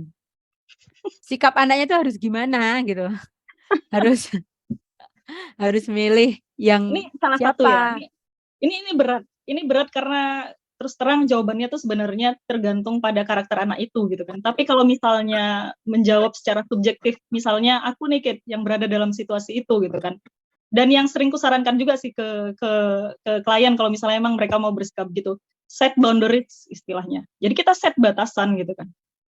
Set batasan tuh artinya kita yang menentukan apa yang boleh dan apa yang tidak boleh dilakukan orang lain terhadap kita gitu. Kalau batasan kita itu adalah kita tidak mengizinkan orang lain untuk menjadi gini, kita tidak mengizinkan diri kita untuk menjadi tong sampah gitu ya. Ambillah sikap itu kalau memang mau begitu gitu kan. Gitu. Tapi ini bukan hal yang aku bisa ngomong gitu mungkin di usia ini ya. Bisa ngomong gitu di usia ini, tapi kalau misalnya itu terjadi pada anak usia 20 tahun misalnya, terjadi pada anak usia 25 tahun yang merasa ya aku harus mendengarkan orang tuaku tuh jadi salah satu bentuk berbakti. Kalau aku cuek, kalau aku nggak mau tahu nanti jadi ya entah dia yang disalahin atau kemudian dianggap tidak berbakti pada orang tuanya gitu misalnya ya. Itu kan berat gitu. Tapi kan nggak ada caranya kan. Apa pilihan lain selain set boundaries itu apa kan juga nggak kepikiran gitu selain itu. Walaupun set boundaries itu juga berat, tapi ya kalau kita mempedulikan diri kita, kesehatan mental kita terlebih dahulu ya aku pikir caranya itu. Walaupun nggak enak juga pastinya mengabaikan orang tua atau kemudian nggak mau terlibat dengan apa ya, kita kan jadinya kayak menolak orang tua gitu kan jadinya kan, ya itu juga pasti nggak nyaman di awal gitu. Oke. Serba salah ya, maju kena, mundur kena gitu ya. Tapi aku tetap prefer set boundaries daripada mengorbankan kesehatan mental sendiri. Iya kan, ya emang itu ya karakter tadi, dirimu mungkin gitu, tapi kalau aku ya aku pasti beda. Masih Oke, bingung. ini ada lagi nih, jauh nih dari Mas Yahya di Gunung Kidul. Bagaimana penguatan yang diberikan kepada seorang istri yang diselingkuhi secara siri oleh suaminya? Apakah lebih ke arah cerai atau bertahan demi anak? Nah, nih, layangan putus ini. Kalau yang kulakukan sebagai profesional ya, sebagai profesional yang akan kulakukan adalah menggali, mencari tahu apa sebenarnya yang diinginkan oleh istri itu. Gitu. Apa yang dia inginkan, apa pendapat dia terhadap situasi itu, dan arah dia, tujuan dia mau kemana, dan apa yang akan dia lakukan gitu. Karena yang sering kali terjadi adalah kan bingung kan, terjadi ini, nggak tahu apa yang mau dilakukan gitu kan, dan lupa untuk groundingnya maksudnya kembali ke dirinya, kembali ke maunya apa gitu kan, apa yang penting bagi dia, apa yang perlu dipertahankan, mana yang bisa ditoleransi, mana yang dikorbankan gitu-gitu kan. Yang sikap yang akan kuambil adalah mengembalikan ke dia, mengajak dia untuk kembali melihat ke dirinya. Kalau bagi dia bertahan dengan pertimbangan-pertimbangan yang bagi dia masuk akal, aku akan mendukung itu gitu. Tapi kalau bagi dia adalah nggak ada alasan untuk bertahan dan yang terbaik adalah untuk berpisah, aku juga akan mendukung itu. Jadi yang lebih penting daripada kita menyarankan cerai aja atau bertahan aja gitu misalnya, yang lebih penting adalah pemberdayaan individu ini loh. Bagaimana individu tuh bisa kenal dirinya, memahami perasaannya, tahu apa yang dia lakukan, tahu apa yang dia perjuangkan, itu yang lebih penting sebenarnya bagi pertumbuhan individu. Dan tahu konsekuensinya gitu ya? Tahu persis, tahu konsekuensinya, dan nggak komplain dengan konsekuensi itu. Maksudnya kalau bertahan tuh, kalau mau milih bertahan ya kamu jangan komplain juga dengan, ya kan kamu udah memilih untuk menerima pasanganmu begitu gitu kan. Dan ketika bercerai juga, ya jangan looking back gitu loh. Ya sesekali orang mungkin looking back, tapi maksudku paham juga lah ketika mengambil konsekuensi bercerai, dia juga harus paham konsekuensi dari bercerai itu apa gitu. Jadi yang didorong adalah menemukan dirinya dan dipandu untuk kemudian memahami konsekuensi dari tindakan yang akan diambil, entah itu dia akan bertahan atau dia berpisah gitu. Oke, jadi kalau psikolog lebih ke arah netral ya, karena di dunia ini nggak ada yang benar salah, tapi konsekuensi gitu ya. Persis. Oke, mungkin ada lagi pertanyaan dari saudara-saudara sekalian. Bisa raise hand kalau bisa misalnya pengen langsung ngobrol, atau bisa lewat chat. Oke, sambil nunggu pertanyaan nih. Tadi kan sering banget ya bilang komunikasi yang salah kayak gitu. Nah, kira-kira kalau dari Mbak Lia sendiri, itu komunikasi yang seperti apa sih yang efektif gitu loh? Karena kan kita memang dari Sabang sampai Merauke banyak banget nilai-nilai setiap suku udah beda gitu kan. Terus kebiasaan juga beda kayak gitu. Nah, itu gimana sih yang paling efektif tuh yang kayak apa gitu? Ini kamu bicara tentang teknisnya atau apa nih? Ya, semua. Nah. Oke. Ya prinsipnya kan komunikasi yang baik adalah pesannya nyampe gitu aja kan. Iya kan? Yang penting kan pesannya nyampe, poin-poin yang disampaikan tuh bisa diterima oleh receiver-nya atau lawan bicaranya. Cuma masalahnya komunikasi ini kan nggak cuma tentang konten gitu, nggak cuma tentang poin apa yang mau disampaikan gitu kan. Kan ada juga bahasa-bahasa nonverbal yang itu akan bisa ditafsir orang lain dengan maksud yang berbeda. Maksud kita tuh nggak gitu, tapi ditafsir berbeda karena bahasa-bahasa nonverbal gitu loh. Misalnya gitu. Yang lebih sering bermasalah tuh sebenarnya bukan konten komunikasinya, tapi lebih pada cara penyampaian atau cara deliver komunikasinya itu di nonverbalnya itu gitu. Kalau kamu tanya yang baik itu sebenarnya gimana gitu, yang baik itu sebenarnya gimana gitu kan. Itu sesimpel yang penting maksudnya nyampe gitu. Cuma masalahnya konten ini sering ke distract nih sama cara nonverbalnya gitu kan, cara menyampaikan komunikasinya gitu kan. Entah dari tone suaranya, entah dari ekspresi wajahnya gitu kan. Entah dari yang satu di mana ngomong yang di mana mungkin salah satu pihak ternyata nggak suka. Harusnya kalau ngomong tuh ya berhadapan gitu misalnya, minta tolong tuh langsung datengin gitu misalnya gitu kan. Jadi ya di situ yang akan kemudian lebih banyak potensi masalahnya. Nah, terus gimana dengan pernikahan cross cultural gitu ya, pernikahan lintas budaya? Ya aku pikir akan beradaptasi gitu, akan bisa beradaptasi dengan itu kalau memang mau beradaptasi gitu, akan paham bahwa oh bahasa nonverbal begini tuh artinya ini, yang ini artinya ini, atau kemudian justru pihaknya oh ternyata kalau ketika nada suaraku begini itu menimbulkan perasaan orang lain yang bagaimana. Artinya kan butuh kerendahan hati untuk kemudian memahami perspektif orang lain kan, maksud orang lain itu sebenarnya apa. Nah tadi kayak salah satu potensi konflik kan juga tentang masalah sosial dan budaya kan, suka nggak suka, terima nggak terima, faktor budaya yang berbeda itu juga jadi salah satu penyumbang terjadinya masalah gitu loh. Kalau misalnya nggak teratasi, tapi dalam kasusku karena pernikahan kami juga termasuk yang cross cultural marriage, yang satu Jawa, yang satu Sumatera dengan kultur yang sangat berbeda gitu ya. Ya terus terang butuh waktu yang lama untuk bisa menerima oh ekspresi begini tuh maksudnya ini, ekspresi yang ini maksudnya ini, untuk bisa kemudian biasa aja dengan perbedaan-perbedaan ekspresi itu. Gitu. Oke, siap. Ini ada pertanyaan lagi nih dari Mbak Dian. Apakah termasuk antisipasi yang baik kalau istri melarang suami berkomunikasi dengan perempuan lain manapun? Bentar. Kok aku nggak lihat sih pertanyaannya? Ya, Po. Ada. Di bawahku tuh bagaimana penguatan yang diberikan baru itu. Apa tadi?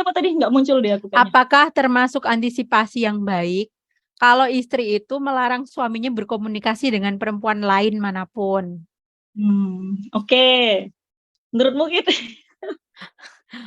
Kalau aku bebas sih. HP sering tuker-tuker juga nggak masalah karena udah percaya gitu ya. Sebenarnya gini sih, sebenarnya tuh selalu dalam psikologi nih, dalam pendekatan psikologi, too little atau too much itu sama-sama nggak baik. Kita tuh selalu mencari keseimbangan kan, di tengah-tengahnya. Ya kembali ke keluarga itu. Kalau misalnya itu emang kesepakatan dan si suami oke dengan ide seperti itu dan berlaku sebaliknya, itu mungkin nggak ada masalah selama disepakati gitu. Tapi ketika ada salah satu pihak yang nggak sepakat, bukannya jadi tameng gitu ya, bukannya jadi pelindung rumah tangga, bukannya itu jadi malah yang mengancam rumah tangga itu sendiri. Kupikir jawabannya ada di kesepakatan. Kalau memang semua pihak bersepakat untuk begitu, ya mungkin nggak ada masalah ya. Tapi ketika ada salah satu pihak, ya mungkin dia terlindungi dari perselingkuhan dan lain-lain, tapi kan ribut juga nih di dalam gitu kan. Ya kalau misalnya ditanyakan pendapat pribadiku, bukan pendapat pribadi, apa yang kami lakukan gitu ya, ya prinsip keseimbangan aja, terlalu banyak, terlalu dekat gitu juga, ya mungkin akan membuat salah satu pihak tidak nyaman, tapi kalau misalnya sama sekali membatasi interaksi, kok rasanya itu juga nggak realistis gitu, itu juga bukan sesuatu pilihan untuk bersikap seperti itu. Oke, balance ya, yang penting berarti. Dan sesuai kesepakatan gitu ya. Betul. Karena setiap orang emang berbeda-beda ya. Oh ya. Dan punya konsekuensinya sendiri-sendiri. Benar, betul. Monggo ada lagi yang mau bertanya? Nah, ini. Ada lagi. Mau bertanya lagi dari Mbak Mayang.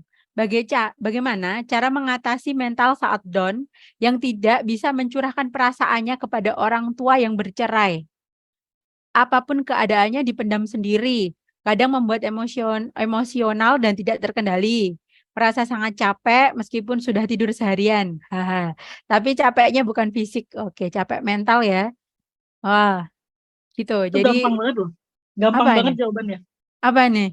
datanglah ke puskesmas terdekat. Tuh Mbak Mayang ya, datang ke puskesmas terdekat. Nanti tak japri di mana Ya, Mbak Lia. akses layanan konsultasi psikologi di puskesmas terdekat. Harganya sangat murah di kota Yogyakarta itu kalau nggak salah, kalau belum berubah ya, itu 7.000 per sesi dan di Sleman itu 26.000 dan bisa pakai Bayangkan. BPJS. Tuh, Mbak Mayang, nanti tak japri puskesmasnya Mbak Lia di mana gitu ya. Tapi memang ini banget ya, itu juga termasuk komunikasi ya. Jadi memang mau mencurahkan sesuatu ke orang, tapi sulit itu juga membuat hati itu kayak dada tuh sesek gitu ya. Iya pasti. Sebenarnya kan bukan berkomunikasinya gini, bercerita dengan orang lain itu kan sebenarnya salah satu ventilasi emosi kan. Emosi itu kan kayak udara sebenarnya. Hati kita nih juga kayak ruangan gitu kan. Jadi ada yang ruangan itu kan butuh ada lemari sih, jendela maksudnya. Ada jendela yang masuk, ada udara yang masuk keluar. Nah, emosi di dalam diri kita tuh sebaiknya begitu, ada yang masuk, ada yang keluar, ada yang masuk, ada yang keluar. Kalau misalnya ketutup, cuma masuk doang, nggak ada yang keluar, itu kan pengap jadinya. Ya, Pengap dan penuh, dan bercerita dengan sahabat dekat, orang tua, dan seterusnya. Itu kan bagian dari venting istilahnya, bagian dari ventilasi emosi itu kan, bagaimana kita kemudian mengeluarkan hal-hal yang mestinya dikeluarkan gitu kan. Jadi nggak ketahan di diri kita sendiri. Dan sebenarnya lebih sering bukan karena komunikasi, Kit. Kalau misalnya kesulitan untuk membicarakan permasalahan kita dengan orang lain gitu kan. Lebih karena pertama kita kadang-kadang berasumsi bahwa orang lain tuh nggak mau dengerin kita. Atau cerita kita mungkin akan memperberat kondisi orang lain.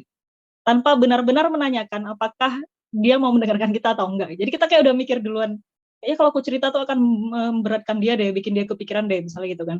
Kedua ya karena insecure aja, kita nggak yakin, kita nggak mungkin nggak trust, kita mungkin nggak percaya, kita nggak bisa kita merasa nggak aman untuk bercerita dengan dia gitu. Nah seringkali di pasangan suami istri sebenarnya yang terjadi yang kedua ini gitu. Ya yang pertama juga ya, tapi yang kedua ini maksudnya gini, kadang-kadang mungkin ada momen-momen tertentu di mana ketika si istri mau cerita ke suaminya, responnya tuh nggak seperti yang diharapkan gitu. Apa sih? Alah gitu doang malah ngambek, gitu doang tersinggung misalnya gitu. Itu tuh akan membuat istri jadinya kayak mikir ulang kalau mau cerita. Ya nanti kalau cerita paling ditanggapinnya gitu lagi gitu kan. Jadi ya males gitu loh. Gitu, seringkali begitu. Jadi bukan karena kita nggak bisa berkomunikasi, tapi lebih sering karena ya pertama asumsi bahwa akan memberatkan orang lain, kedua ya karena mungkin sebelumnya punya pengalaman nggak diterima dengan baik aja ceritanya, jadi kayak nggak divalidasi gitu. Kan males ya curhat dengan orang lain yang malah nyala-nyalain kita malahan jadinya. Iya. Betul. Ini ada lagi pertanyaan. Apakah sikap masa bodoh atau bahasa halusnya mudah memaklumi atau memaafkan ini baik dalam hubungan keluarga? Jadi apian gitu ya. Gampang banget memaafkan sama memaklumi, apakah itu baik dalam hubungan keluarga? Oke. Menurutku kata kuncinya ada di batasan. Soalnya kita mengenali batasan kita nggak sih gitu kan? Apakah yang kita iya-iyakan itu atau yang kamu bilang apian ya wes lah gitu kan, apakah itu betul-betul hal yang bisa kita terima atau sebenarnya nggak enak? Soalnya beda ya itu ya, antara nggak beda. enak sama kalau memang menurut kita itu masih dalam batasan kita, ya nggak apa-apa kan bersikap begitu. Tapi kalau misalnya mengorbankan diri sendiri, sebenarnya aku tuh nggak mau diceritain ini, sebenarnya aku nggak mau dimintain tolong ini kan. Terus kita terpaksa karena merasa nggak enak, karena nggak punya kemampuan menolak orang lain, misalnya gitu kan. Itu kan mengorbankan diri sendiri. Ya ini pendapat pribadiku ya, Kit. Kalau aku sih, kalau bisa nggak enak tuh di orang lain, ya di orang lain aja, jangan dia aku nggak enak ya. Oh ini konteksnya memaafkan, jadi mungkin gini ya, ini kalau dalam hubungan keluarga mungkin lebih ke misal pasangan gitu kan, pasangan sering melakukan kesalahan atau mungkin kayak gitu ya, dan dia itu gampang banget memaafkan kayak gitu. Nah itu gimana tuh? Balik ke batasan diri dia. Batasan tadi itu lagi ya. Apakah itu hal yang memang bisa dia maafkan atau sebenarnya memaafkan demi harmoni, menjaga harmoni gitu misalnya. Kan nggak menyelesaikan masalah. Oke, memang mungkin keluargamu terlihat harmoni dari luar doang gitu kan. Tapi kalau kamunya sendiri yang jadinya tersiksa ya kan mempengaruhi kualitas hubungan juga lah Hmm. sebenarnya. Gitu. Berarti balance lagi ya, kalau bisa Lebih ke batas. mengenal diri sendiri sih menurutku ya. Hmm. Kita tuh sadar nggak sih sebenarnya dengan dengan diri kita, paham nggak sih sebenarnya dengan batasan-batasan kita, apa yang kita suka, apa yang kita nggak suka, apa yang bisa kita terima, apa yang nggak bisa kita terima. Ada banyak orang tuh nggak paham boundariesnya apa gitu, nggak ngerti batasannya apa. Jadi kayak yang penting dia nggak marah, yang penting rumah tangga ini tetap bertahan, yang penting apa gitu loh. Tapi yang penting tuh di luar terus gitu, bukan ke dalam, bukan ke dirinya gitu kan. Ada banyak orang yang bersikap martir, mengorbankan diri sendiri demi hal-hal yang terjadi di luar. Aku terus terang tidak merekomendasikan sikap seperti itu ya. Iya, heeh. Oke, yang penting tahu batasan ya. Jadi ini udah keluar jalur atau enggak gitu ya. Nah, ini lagi kalau sering dimintai tolong mertua, padahal dalam diri sedikit masyghul. Bagaimana cara menolak yang baik atau memang harus dilayani terus? Ini kayaknya pertanyaannya ditujukan pada orang yang tepat kayaknya.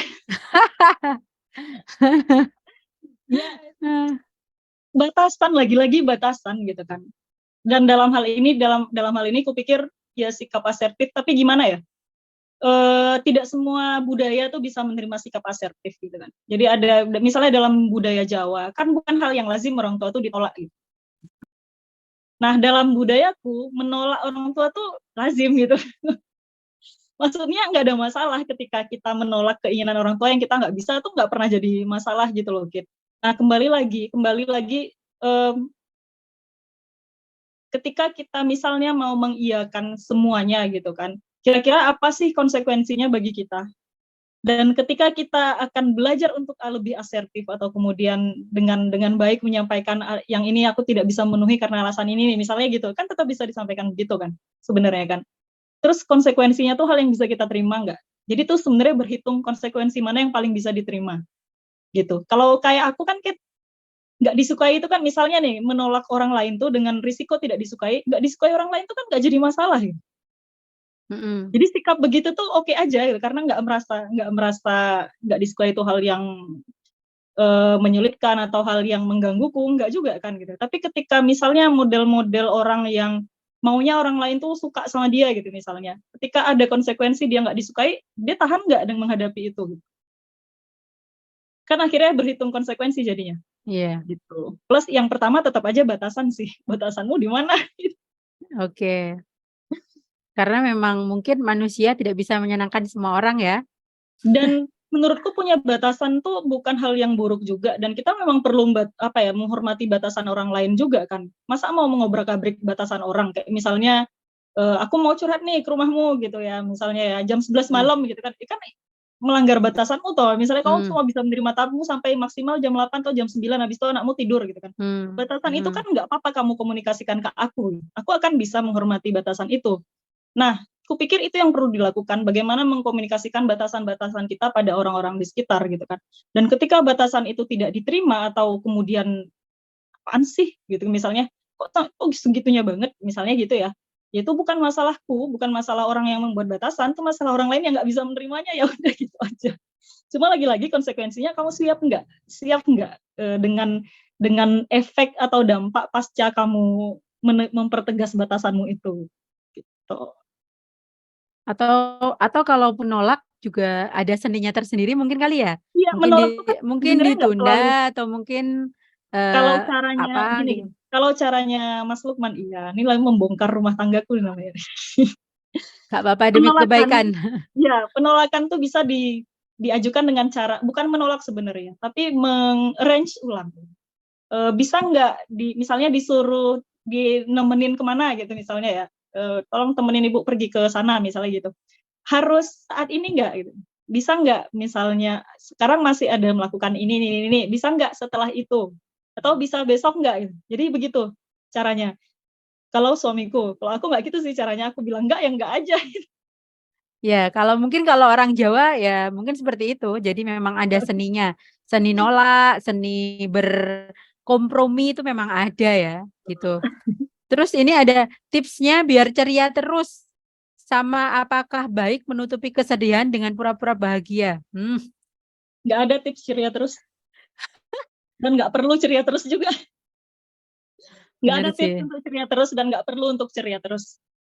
Ya, bad day atau good day itu kupikir hal yang bergantian terjadi dan normal alami gitu ya.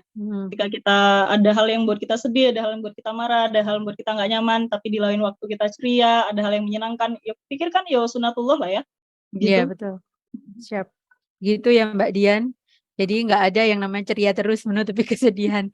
Karena pasti bakal kelihatan juga kalau cerianya.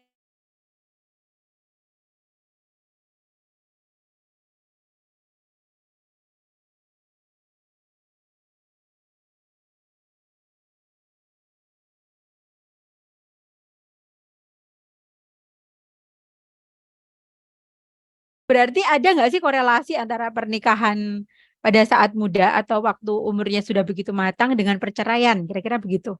Ada nggak korelasinya? Nggak kayaknya. Oh, nggak ada ya? Aku belum membaca laporan yang robust gitu ya, penelitian yang benar-benar robust yang menyebutkan pernikahan waktu sudah lebih matang akan lebih baik gitu-gitu, enggak sebenarnya, belum pernah baca yang seperti itu. Tapi yang pernah aku baca gini, Kit, pernikahan ketika muda, pernikahan ketika usia muda, tapi aku lupa muda di situ tuh usia berapa, cenderung langgeng gitu ya, cenderung langgeng ketika tidak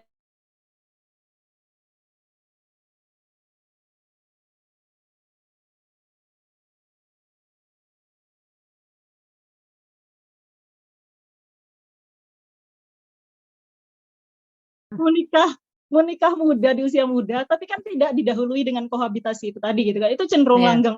Ada penelitian yang menyebutkan itu. Ya iya, apakah itu kemudian berarti ketika kohabitasi terus kemudian jadi nggak langgeng, itu nggak tahu juga gitu kan. Tapi apakah sorry ini agak bocor ya. Eh, iya. apa namanya?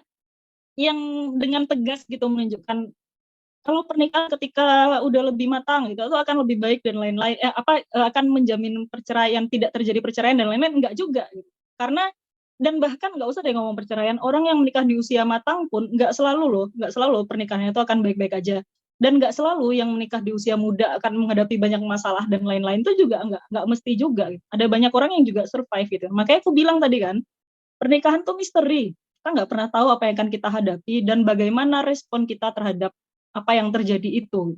Mungkin sekarang kita bisa melihat rumah tangga nih baik-baik aja, kita ngerasa kayak solid sama pasangan, semua berjalan dengan baik, tapi kita nggak pernah tahu loh beberapa tahun lagi atau apa yang akan terjadi dan sikap kita akan bagaimana terhadap itu, kita kan nggak tahu gitu kan. Dan sebaliknya, Kit, ada pengalaman di mana, ini temanku ya, ada pengalaman di mana kayaknya tuh belasan tahun pernikahan dilalui dengan penuh drama dan menyakitkan dan berkali-kali ingin cerai segala macam. Tapi ada titik balik yang membuat mereka kemudian bisa jadi sangat baik sebagai pasangan gitu loh. Yang kalau menurut, kan sekarang ada banyak ya di luar sana influencer relationship gitu-gitu ya. Dan kecenderungan influencer relationship yang di Jakarta, area Jakarta itu kan selalu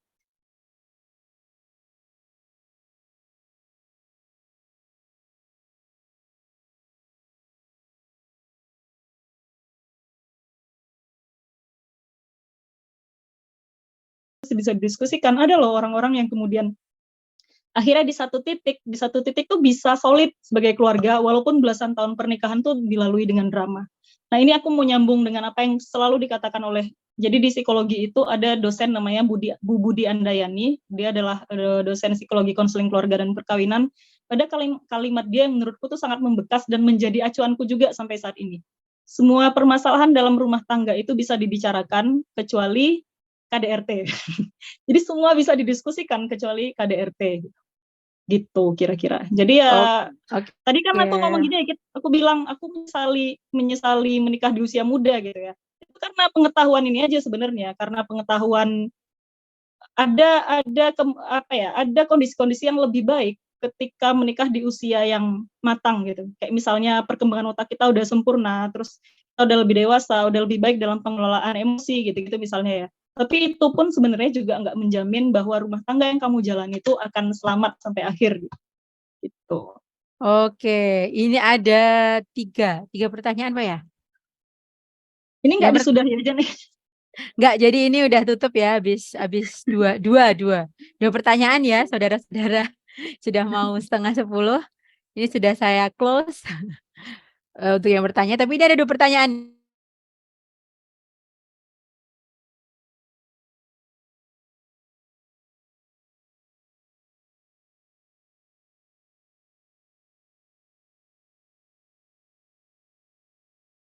Jumlah orang muslim ini tidak banyak. Apakah ada penelitian yang menunjukkan KB juga dilakukan oleh agama lain atau di luar negeri? Oke, itu yang pertama. Yang kedua, berarti yang jawab dulu gimana? Nanti lupa lagi aku. Oh gitu? Ya, Ya udah nggak jawab apa-apa. saya singkat. Aku jawabnya singkat. Yang pertama, aku tidak percaya pada teori konspirasi apapun itu. Kedua, aku nggak pernah baca penelitian tentang apakah agama lain juga melakukan KB dan bla bla bla gitu kan. Bahkan agama lain tuh nggak pakai KB, bahkan mereka bukan agama lain, orang lain di negara lain gitu ya. Mereka bukannya menggunakan KB tapi malah dengan kesadaran sendiri untuk memilih untuk child free atau nggak memiliki anak. Oh ya, iya banyak di Swiss itu sama di Jepang, Korea, Ya, Jepang, angka Korea, kelahiran betul. sangat minim ya. Betul. Oke, terus yang kedua ada yang ngomong gini, berarti hanya yang bucin ya yang dalam pernikahannya tidak akan bercerai. Nggak menjamin nggak sih? Tapi kalau tak pikir-pikir bucin juga nggak menjamin juga ya. Karena Nggak menjamin lah. cinta itu sebenarnya sebulan 2 bulan kalau juga udah kalau bosen. misalnya yang bucin tuh hanya salah satu pihak, sedangkan pihak lain nggak bucin, terus pihak lain ini memutuskan untuk bercerai, yang bucin ini juga mau apa gitu kan? Iya benar-benar. Emang harus dua-duanya bucin gitu ya. Tapi kalau saya pikir cinta itu mungkin kadang kayak hilang timbul ya. Takutnya kalau waktu-waktu hilang terus nggak akrab bisa jadi juga masalah gitu ya. Jadi mungkin lebih ke apa ya, komitmen gitu ya atau gimana?